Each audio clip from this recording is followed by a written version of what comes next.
സർക്കാരിനോട് വലിയ അടുപ്പമുള്ള, സർക്കാരിനും വലിയ താല്പര്യമുള്ള കേരള ഗവർണർ രാജേന്ദ്ര ആർലേക്കർ. അദ്ദേഹം സർക്കാരിൻ്റെ എല്ലാ പദ്ധതികൾക്കും വലിയ പിന്തുണയാണ് നൽകുന്നത്. എന്നാൽ ഇങ്ങനെയല്ലാതെ സർക്കാരും ഗവർണറും തമ്മിൽ വലിയ പോരാട്ടം നടന്ന ഒരു സമയം കേരളത്തിലുണ്ടായിരുന്നു. അന്ന് കേരളത്തിൻ്റെ ഗവർണർ ആരിഫ് മുഹമ്മദ് ഖാൻ ആയിരുന്നു. സർക്കാരിനെ ലഭിക്കുന്ന ഇടങ്ങളിലെല്ലാം വെച്ച് രൂക്ഷമായ രീതിയിൽ വിമർശിക്കുന്ന ഒരു ഗവർണർ. പൊതു ഇടങ്ങളിൽ അദ്ദേഹം സർക്കാരിനെതിരെ തുറന്ന ഭാഷയിൽ തന്നെ പ്രതികരിക്കുമായിരുന്നു. സർക്കാരും ഗവർണറും തമ്മിൽ ആ കാലഘട്ടങ്ങളിൽ ഉയർന്നിരുന്ന ഏറ്റവും പ്രധാനപ്പെട്ട വാദപ്രതിവാദങ്ങളും ആരോപണങ്ങളുമെല്ലാം സർവകലാശാലകളുമായി ബന്ധപ്പെട്ടുള്ളതായിരുന്നു. സർവകലാശാലയിലെ VC നിയമനവുമായി ബന്ധപ്പെട്ടതായിരുന്നു. എന്നാൽ ആ വിഷയത്തിൽ ഇപ്പോൾ ഏറ്റവും ഈ വൈകിയ വേളയിൽ അദ്ദേഹം കേരള ഗവർണർ സ്ഥാനം ഒഴിഞ്ഞ സാഹചര്യത്തിൽ അന്നത്തെ ഗവർണർ ആരിഫ് മുഹമ്മദ് ഖാൻ്റെ വാദങ്ങൾ തെറ്റായിരുന്നു എന്ന് പറഞ്ഞ് അദ്ദേഹത്തിന് തിരിച്ചടി ലഭിക്കുന്ന തരത്തിൽ ഹൈക്കോടതി ആ വിഷയത്തിൽ ഇടപെടുന്നു. കേരള സാങ്കേതിക സർവകലാശാല, ഡിജിറ്റൽ സർവകലാശാല എന്നിവിടങ്ങളിൽ സർക്കാർ പാനൽ മറികടന്ന് ഗവർണർ നടത്തിയ നിയമനം നിയമപരമല്ലെന്ന് ഹൈക്കോടതി വ്യക്തമാക്കിയിരിക്കുകയാണ്.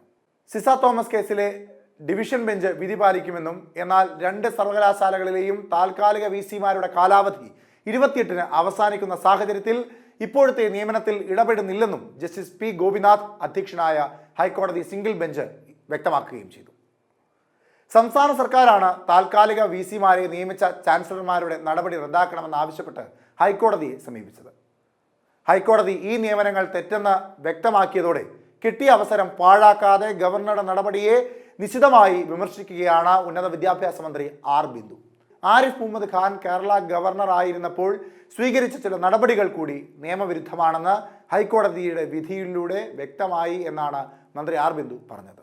VCമാരായി സർക്കാർ പാനലിൽ നിന്ന് നിയമനം നടത്തണമെന്ന നിയമം വകവയ്ക്കാതെ മറ്റൊരു വ്യക്തിയെ VCയാക്കി നിയമിക്കുകയായിരുന്നു ആരിഫ് മുഹമ്മദ് ഖാൻ. സർവകലാശാലകളുടെ ഉന്നത പദവിയായ VC പോസ്റ്റിലേക്ക് സംഘപരിവാർ അനുയായികളെ തിരികെ കയറ്റുന്ന നടപടിയായിരുന്നു ഇത്. ഗവർണർമാരെ ഉപയോഗിച്ച് അമിതാധികാര പ്രവണത കാണിക്കുന്ന സമീപനമാണ് കേന്ദ്ര സർക്കാരും സ്വീകരിച്ചത്. എന്നാൽ ആരിഫ് മുഹമ്മദ് ഖാനു ശേഷം വന്ന പുതിയ ഗവർണർ അനുരഞ്ജനാത്മകമായ നിലപാടുകൾ ഇതുവരെ എടുത്തത്. മുൻ ഗവർണർ പദവിയിൽ അഭിരമിക്കുകയും സ്വേച്ഛാധിപത്യപരമായി പെരുമാറുകയും ചെയ്തു എന്നതിന് തെളിവാണ് ഓരോ കോടതി വിധിയുമെന്ന് മന്ത്രി ബിന്ദു വ്യക്തമാക്കി. ഇതോടുകൂടി ആരിഫ് മുഹമ്മദ് ഖാനെതിരെ ഉപയോഗിക്കുവാൻ കഴിയുന്ന ഏറ്റവും പ്രധാനപ്പെട്ട ആയുധം, അല്ലെങ്കിൽ കേന്ദ്ര സർക്കാരിനെതിരെ ഉപയോഗിക്കുവാൻ കഴിയുന്ന ഏറ്റവും പ്രധാനപ്പെട്ട ആയുധമായി ഈ VC നിയമനത്തെ സർക്കാരും R. ബിന്ദുവുമൊക്കെ ഉപയോഗപ്പെടുത്തുകയാണ്. ആരിഫ് മുഹമ്മദ് ഖാൻ്റെ എല്ലാ പിടിവാശികളും തെറ്റായിരുന്നുവെന്ന് സമൂഹത്തോട് വിളിച്ചു പറയുവാൻ വേണ്ടി ഈ അവസരത്തെ അവർ മുതലെടുക്കുകയാണ്. അപ്പോഴും ഈ സംഭവങ്ങളിലെല്ലാം എന്താണ് പുതിയ ഗവർണർ രാജേന്ദ്ര ആർലേക്കറിന് പറയാനുള്ളത് എന്ന് കാതോർത്തിരിക്കുകയാണ് സമൂഹം.